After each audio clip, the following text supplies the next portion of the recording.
خوش نابته نوروز نوروز کسکو صور خملاته نوروز نوروز نوروز بهار خوش نابته نوروز نوروز کسکو صور خملاته نوروز نوروز نوروز Haruzetan Nowruz, Nowruzetan Piruz. Tomorrow, Persian, Afghan, Kurdish, Zoroastrian, Baha'i, Central Asian and Ismaili communities across Canada and around the world will celebrate Nowruz and the start of the Persian New Year. Typically, this is a time for friends and family to come together, to share food around the half-seen table, enjoy music, reflect on the challenges of the past and set intentions for the future. But much like last Nowruz, this year's celebrations will also be different. As we continue to fight COVID-19, we must continue to follow public health guidelines. For many, that means they will spend the day alone or isolated. And for others, this will be another celebration spent without the loved ones lost in the Ukraine International Airlines tragedy. Je sais que c'est difficile, mais malgré la douleur et les difficultés de l'année qui vient de s'écouler, nous allons quand même célébrer ce nouveau jour et envisager un avenir meilleur. Nous allons trouver de nouvelles façons de nous rassembler et ensemble, nous allons profiter de cette occasion pour rendre hommage aux nombreuses communautés qui célèbrent cette journée ainsi qu'aux multiples contributions qu'elle apporte en vue de bâtir un Canada meilleur. My friends, we will get through this difficult time and we will come out a stronger and more united country. Stay safe and healthy, everyone. Nowruz Piruz.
الشيخ سعيد حماس سعيد رضا التقدير دلوان معاصرين دلوان هم وزارة في الأسرة هم وزارة في الأسرة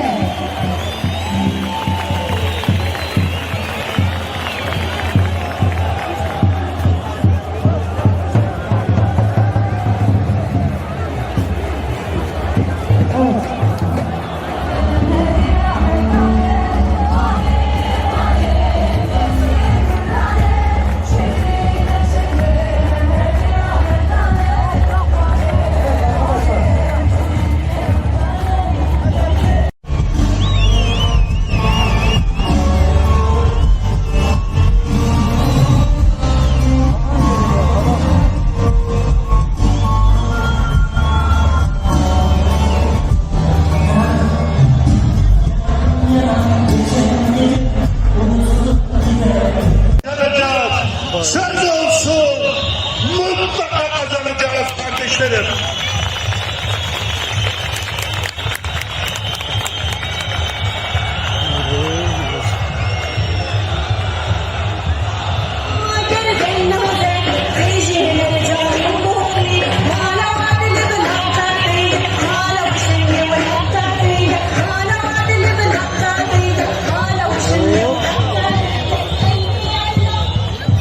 Siyasetle yenemedikleri HDP'yi şimdi de sağlıklarını harekete geçirerek kapatmak istiyorlar.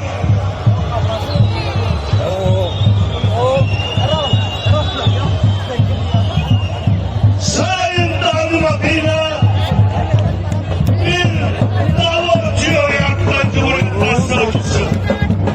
Öyle bir iddia vermek ki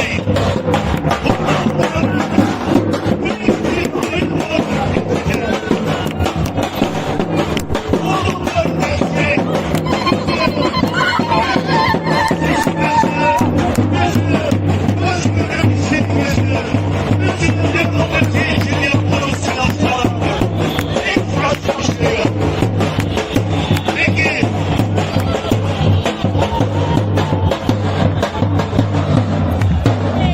Peki kardeşim, HDP'yi kapattınız. Ya bu halkı ne yapacaksınız bu halkı? Bu halkı nereye kapatacaksınız? Hangi güç yeter bu halkı kapatmaya? Hangi güç yeter bu inancı durdurmaya?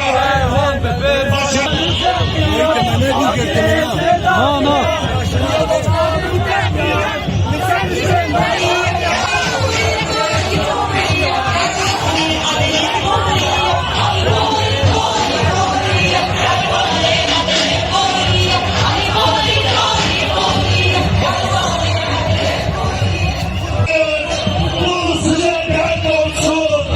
Bu size dert olacak.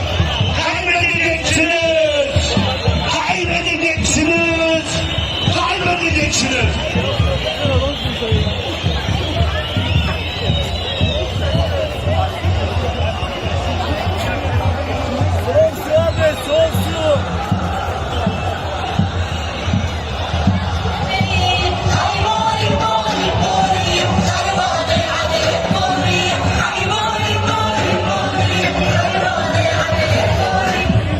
Siz en iyi bildiğiniz yolları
Ukraini, Slav Gelenleri Hayde, Slav Dayanıkenme, Slav Havarno, Nevruz Pirozme,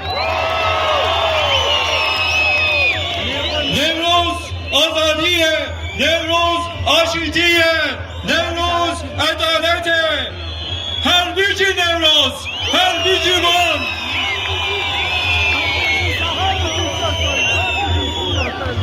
Bugün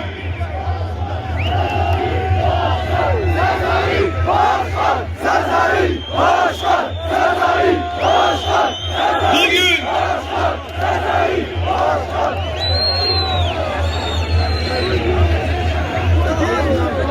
Heval Sezai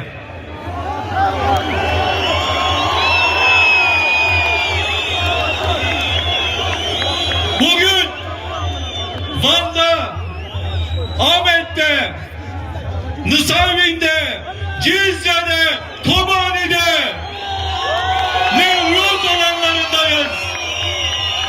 Yan yanayız, omuz omuzayız. Bugün halkımıza zulmü reva görenlere karşı, bugünün dehatlarına karşı, bugünün kovaları, güneşin çocukları, Nevruz'unuz kutlu olsun.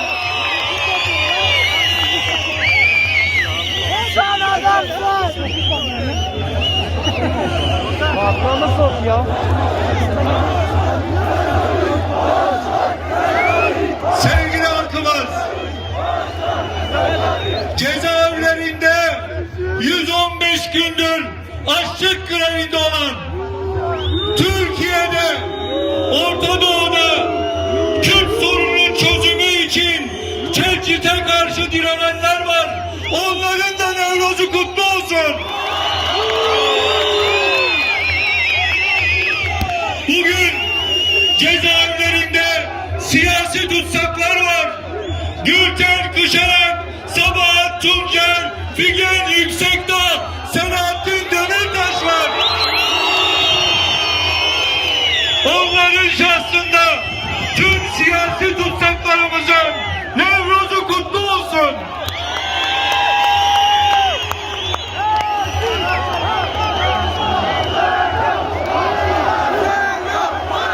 Islahat planından çöktürme planına bir zulüm tarihi yazdılar.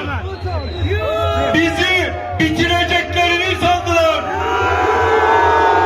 Bizi bitiremezler. Vardık, varız, var olacağız. Çöktürme planıyla yola çıkanlar koca bir ülkeyi çökerttiler. Bu ülkede adalet adına, demokrasi adına, insan hakları adına, toplumsal değer adına hiçbir şey bırakmadılar. Saldırmaya devam ediyorlar. Kürt düşmanlığından beslenmeye devam ediyorlar. Savaştan beslenmeye devam ediyorlar. Onlar çöktürme planıyla, bu düşmanlıkla ayakta duracaklarını sanıyorlar. Bu halk, geleceğine, iradesine sahip çıkan bu halk, bugün en güzel cevabı işte buradan, Van'dan vermiştir. Hangi planı yaparsanız yapın, bu halk size iradesini asla teslim etmeyecek.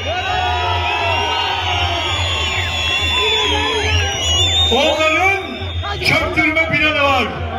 Bizimse demokratik çözümümüz var. Onların savaş politikaları var. Bizimse onurlu barış mücadelemiz var. Onların diktatörlük hevesi var. Bizimse demokratik cumhuriyet hayalimiz var. O plana karşı çözüm diyoruz. Demokratik çözüm diyoruz. Bunun için bu ülkeyi tecritleştirmiş olan bu zihniyete karşı buradan sözümüz olsun. Biz bu tecridi yıkacağız. Bu tecrit bitecek. Çünkü halklarımızın, Türkiye ve Orta Doğu halklarının hafızasında 2013-2015 arası çözüm süreci bütün canlılığını koruyor. Biliyoruz ki eğer o gün biz bu çözüm sürecini başarıya ulaştırabilseydik, bugün ne savaş olacaktı ne de böyle diktatörlük heveslilerinin yapmış oldukları zulüm. Şimdi hep birlikte bir kez daha hatırlatmak zorundayız. Kürt meselesinin demokratik çözümü, Orta Doğu ve Türkiye'nin barışının yolu, Türkiye ve Orta Doğu'nun demokratikleşmesinin yolu İmralı'dan geçer.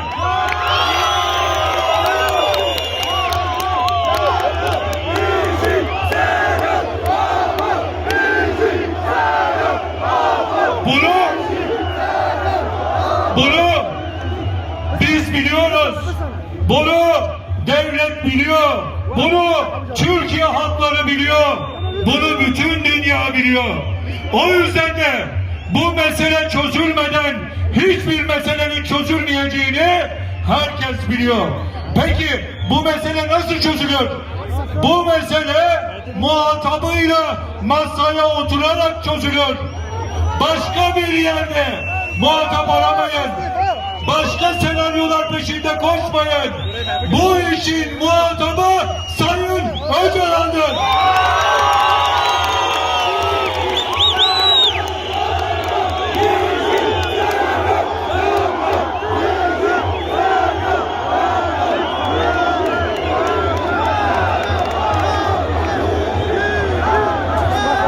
Çözüm sürecini şimdi yeniden var etmek bu iktidarla mümkün değil.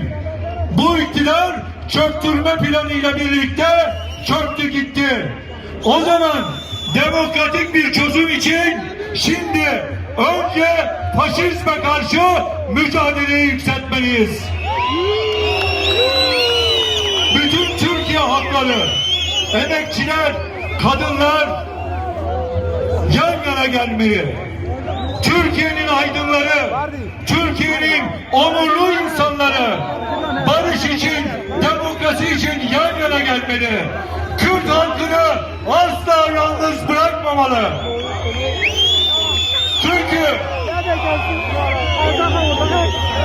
Çünkü şunu biliyoruz ki bu halk yürürse barışın da yolu açılır, demokrasinin de yolu açılır. O yüzden irademize, fikrimize, geleceğimize hep birlikte sahip çıkacağız. Bu iktidar, bu topluma, Türkiye'ye, Orta Doğu'ya savaştan, şiddetten başka bir şey vermemiştir. 6,5 yıldır her türlü melanetle üstümüze gelmeye devam ediyor. Savaş uçaklarıyla, toplarıyla, polisiyle, jobuyla.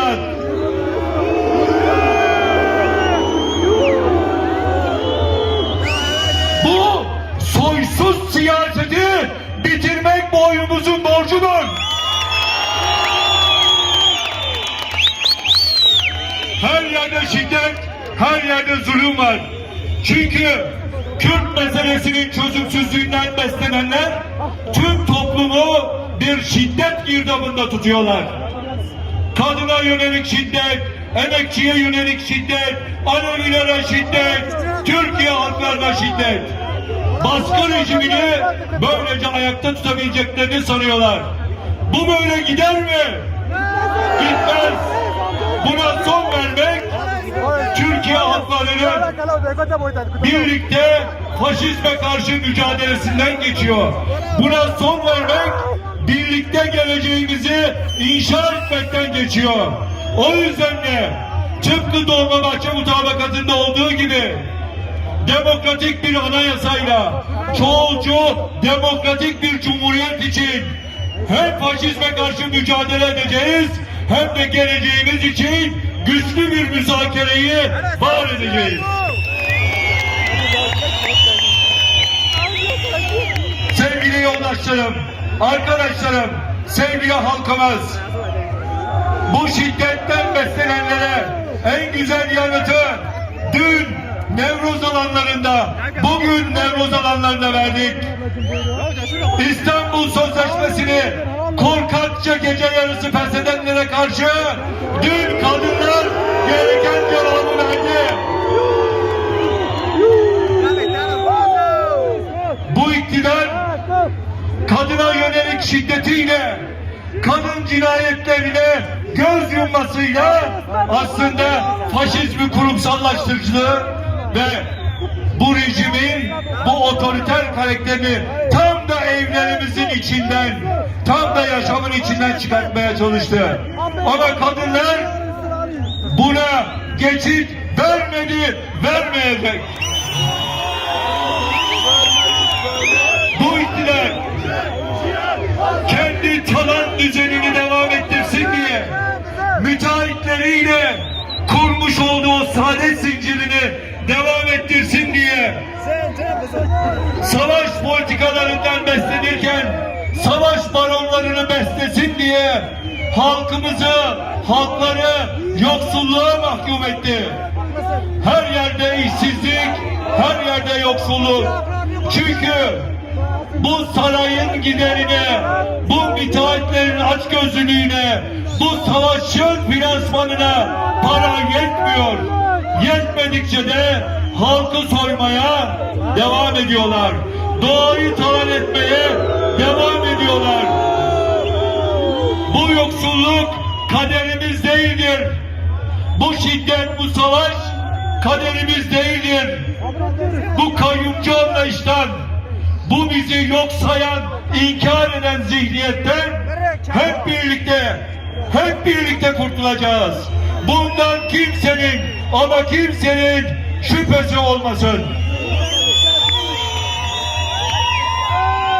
O denli acizler ki, o denli tükenmişler ki, o denli düşmüşler ki artık sabahın erken saatinde mecliste bile operasyon yaparak Ömer Faruk Gergerlioğlu'nu gözaltına alıyorlar.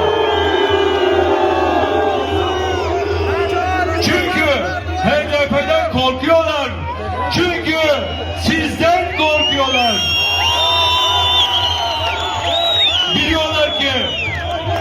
Biliyorlar ki sizler nasıl 7 Haziran'da 31 Mart'ta onları süpürüp attınız, yine bu güç ne yaparlarsa yapsınlar onları yine süpürüp tarihin çöplüğüne atacaktır.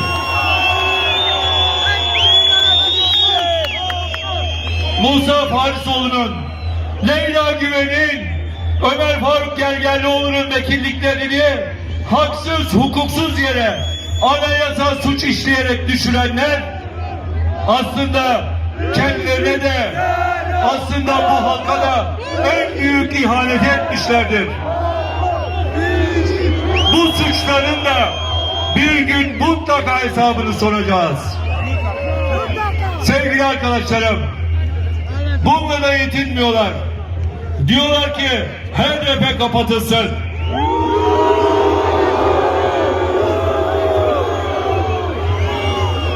Talimatlı yargıçlarına, savcılarına emir vererek bizim hakkımızda iddianame hazırlıyorlar.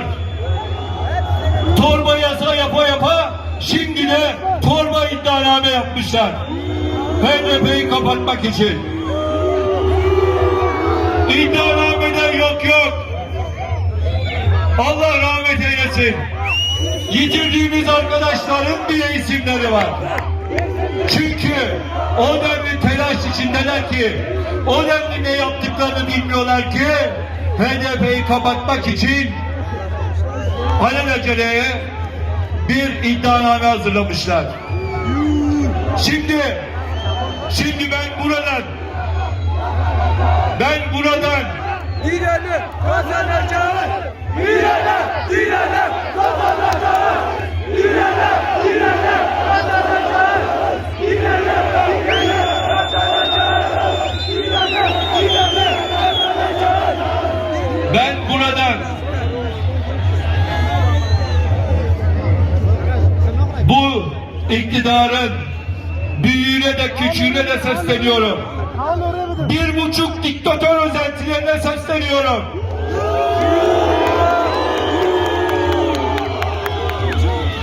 Bunun küçüğü Osmaniye'den öteye geçemiyor zaten. Büyüğü de tabela partisi oldu. Kayyumdan başka seveni yok. Kayyum da yazmış seni seviyoruz diye. Bizim Kürtçemizde Erdoğan'a yönelik bir sevgi sözcüğü yoktur.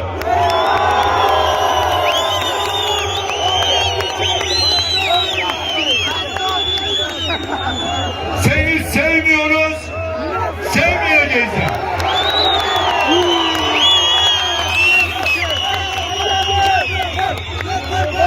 Şimdi o sanıyor ki biz de onun gibi tabela partisiyiz. Tabela inince kapanacak.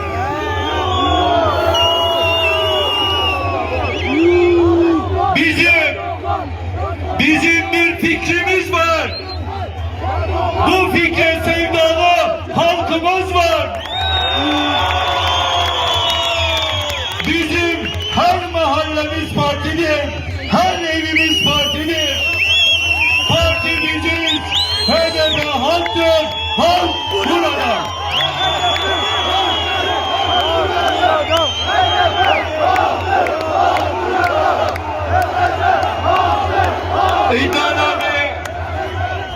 İddianameye 687 kişiyi yazmış. Onları siyasi yasaklı yapmış. 5 yıl boyunca yapacakmış. İstersen 50 yıl yap. 700 kişi değil, 7.000 kişi yap. 70.000 kişiyi yasaklı yap. Biz neyiz ki? Biz kimiz ki? Biz okyanusta bir damlayız. Sen gel, okyanusu gel, okyanusu.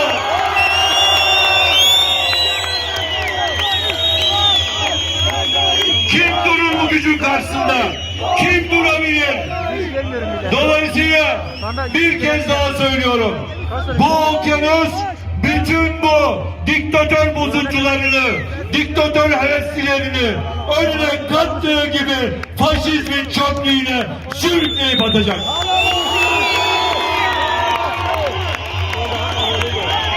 Arkadaşlarım, yoldaşlarım, sevgili halkımız, umutsuzluğa yer yok. Bizim bir hayalimiz var. Bir gelecek hayalimiz var. Biz bunu gerçekleştirmek adına bir araya geldik. Yan yana geldik. O fikire buluştuk. O davete icap ettik. Ve biz hep birlikte bu ülkeye onurlu bir barış gelene kadar, bu ülke demokratikleşene kadar hep birlikte yerel demokrasiyle güçlendirilmiş bir rejimi var edene kadar hep birlikte mücadelemize devam edeceğiz. Dün olduğu gibi bugün de asla vazgeçmeyeceğiz. Bizim sözümüz var. Yitirdiklerimize sözümüz var. Evinden yurdundan kopmuş olanlara sözümüz var. Tutsak arkadaşlarımıza sözümüz var. Ama her şeyden önce birbirimize sözümüz var. Andımız olsun, sözümüz olsun. Bir sonraki Nevroz'da tüm yoldaşlarımızla, tüm siyasi tutsaklarla bir araya gelmek andımız olsun. birlikte bu mücadeleyi büyütelim. Faşizmi yıkalım. Özgürlüğü hep birlikte var edelim. Bizim bir sevdamız var. Bizim bir yolumuz var. Bizim yolumuz 3. yoldur. Dönen dönsün yolundan biz dönmeyiz. Al-Azadi, Al-Azadi, her vicin Nevroz, Serkeptin Evaldo.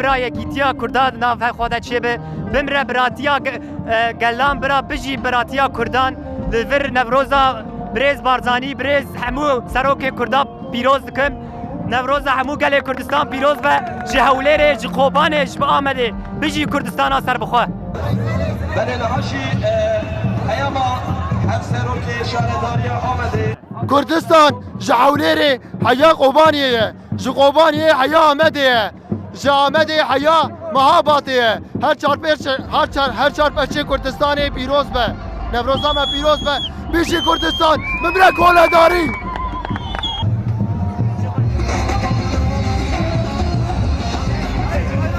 ام دخوازن سرخابونه بس کوله دار بس او ادی بس ام دخوازن یکیتی ام دخوازن کردا برابر به یک باشور باکور روزا و روچلک ام یکن داگر کرم نخواستم ولاتی خدا برا داگر کرم ولاتی مدا درکبن بس ترکو عرب و عجم بس انا توان دکم برا درکب کردستانی بس نسمان میشتن آلا میشتن تشکی مجی نیشتن بس ادی بس بیشی کردستان اثر خبون بیشی کردستان اثر خبون هم دخواست سر خبون هم دخواست کردستان بس کردا بس ادی بس هم کردستان دخواستن دشمنا بردن ترکو عرب و عجما دشمنا بردن وانا دشمنه مره کردا یک بن بیشی کردستان باشور باکور رجا و روشنا بیشی کردستان بدون سوزی و بریارداریا هوای همدم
Serida Nevroza gele Kurd û hemû gelên azadî xas yê cîhanê pîroz dikin.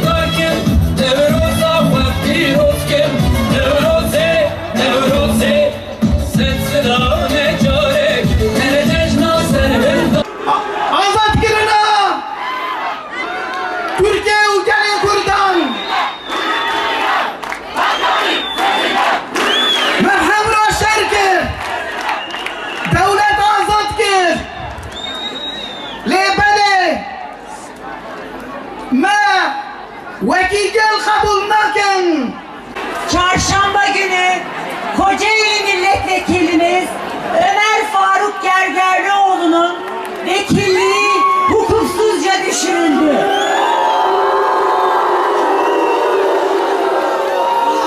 Ömer Faruk Gergerlioğlu bu ülkede yaşanan hak ihlallerini dile getirdi. Kadın cinayetlerini dile getirdi. Çıplak aramayı dile getirdi. En son Hakkari Belediye Eş Başkanımız Sayın Dilek Hatipoğlu da çıplak aramaya maruz kaldı. Gergerlioğlu hocamız kapatma davası açıldı. Buradan Hakkari'den bir kere daha söylüyorum. Türk düşmanlığı politikalarınız asla ve asla sonuç vermeyecek. 6,5 milyon insanı temsil eden partimiz bu ülkenin barışı, demokrasisi için mücadele ediyor ve etmeye devam edecek.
Piruz gibi roşanlı, bıxına girip piruz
Özgürlüğün adı sen oldun. Sonsuza dek beklerim seni. Diren bak Diyarbakır diren. Dağlarının aşkına güven. Dağlarının aşkına güven.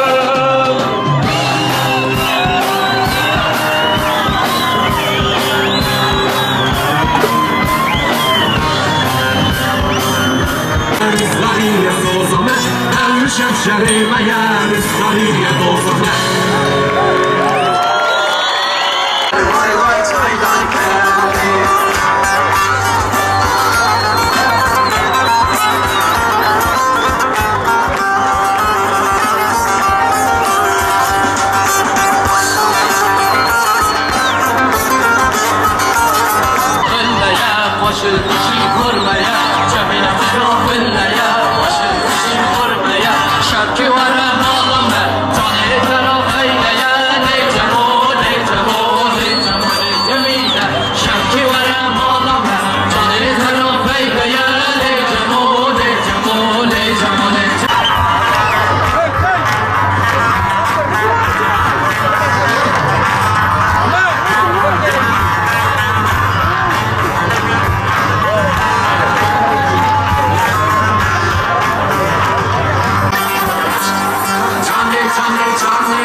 Hadi